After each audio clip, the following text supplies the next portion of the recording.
जुन्या जुन्या आठवणी म्हणजे आठवायला लागल्या. अरे आपण एवढ्या लोकांची लग्न बघितली, एवढी केळवणं केली, एवढं केळवण्याची प्रथा आपण अंमलात आणली, पण ह्या केळवणात तर त्या केळवणात फरक किती होता? जमीन आसमानाचा फरक होता बघा, जमीन आसमानाचा फरक. आता जुन्या आठवणी काढायच्या नाही आहेत, कारण त्यावेळी म्हणजे मानसिकता वेगळी होती, स्वस्थाही वेगळी होती, सगळंच वेगळं होतं. एक उदाहरण देतो, आता एक उदाहरण देतो. त्याचं साधारण 57-58 रवीचा प्रपौत्र दर्शन समारंभ होता आणि आमच्या 5 जणांच्या मुंजी होत्या बरं का. आमच्या 5 जणांच्या मुंजी होत्या एकदम. रघु वगैरे मोठे होते, मी, मुकुंदा आणि सुरेश आणि अजून 2 जण. होते. आजीला विचारायचं काही करू नये. आणि आजीचा आणि वडिलांचा संवाद झाले म्हणजे वडील लिहून ठेवले, कारण आम्ही आपली बजेट किती ठरवायचं. घरचं काय आहे म्हणजे डाळ घरची आहे. आचार्य आपण सांगितलं की येतोय, चुलीवर लाडू करायची आपली हिंमत आहे, सगळी तयारी आहे. बजेट कसं काढायचं हा मोठा प्रश्न. आणि आमच्या आईचं सॉरी आमच्या वडिलांचं आणि वडिलांच्या आईचं संवाद चालला होता. संवाद बरं का, भाऊने लिहून ठेवलेला आहे. संवाद चालला होता आणि भाऊंचं त्यावेळेला बजेटवर आहे. 57-58ची गोष्ट आहे. रवीचा नुकता जन्म झाला होता.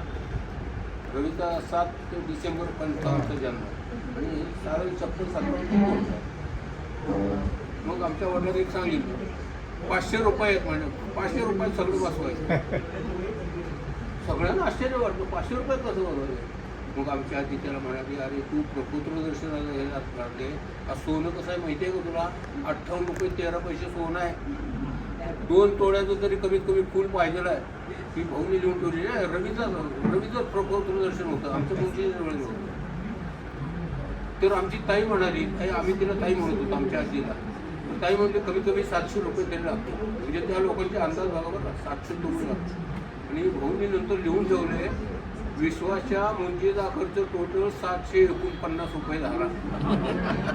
अरे खर्च करायचा आमच्या महिन्यानं ठरवलेलं. सांगत होतो, अरे काय ते बजेट ठेव बाबा, 10,000 15,000 2 लाख 3 लाख काय असेल ते.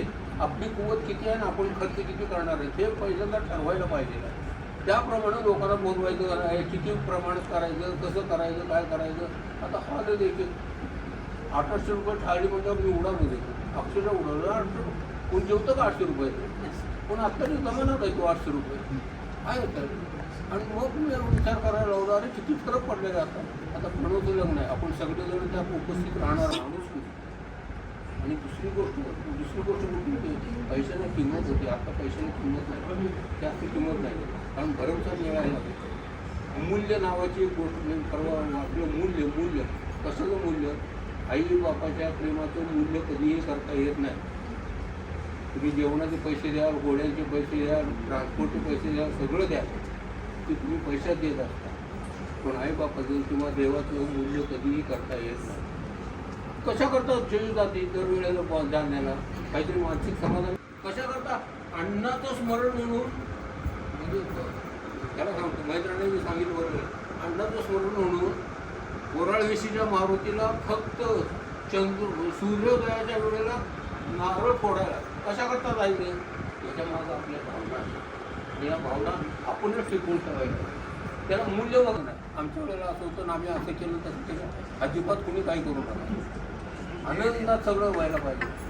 आज प्रणवला मुद्दाने समजवलं, कारण प्रणवचं लग्न जरी आधुनिक पद्धतीने होणार असलं तरी कुठे ना कुठे ते गेल्या वर्षी आमच्या सुनबाई गेले, म्हणजे मिनल गेलेली आहे. मिनलची भयंकर इच्छा होती प्रणवते लग्न करायला पाहिजे.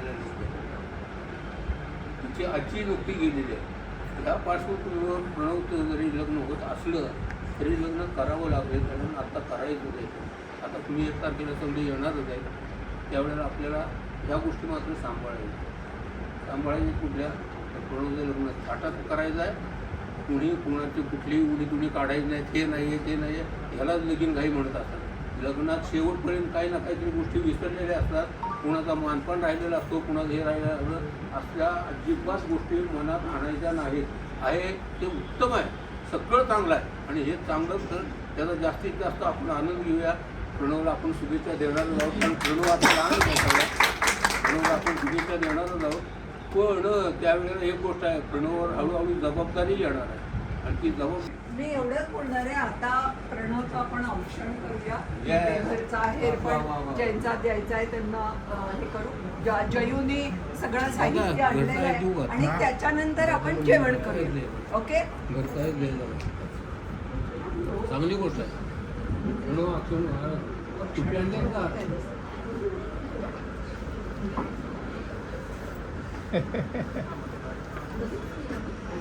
म्हणून मुद्दामून हॉल घेतला, कारण खाली मग काही गप्पा नाही मारतायत खरंय, आपल्याला. खरंय. त्याच्यामुळे हो.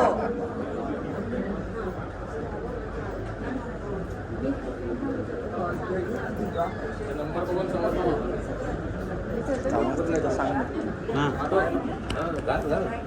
नक्की जास्त येऊ. आणि आधी एक आदल्या टोपी दिवशी केसात यायचं ठेव, आम्ही. कायम आता लागणार आहे. आदल्या दिवशी यायचं आम्ही पण काय माझ्या मते आपल्याला कामाला रे कामाला पूर्व पश्चिम कुठे आहे? हे सगळं लग्नानंतर बरोबर आहे. श्रमपरिवार ते करू काय असेल तर सांग थांब ते बोल. ते तयारी मेहंदी करतात. कधी? थांबा. मेहंदी 28ला कुठं घरीच संगीत नाही ते दोन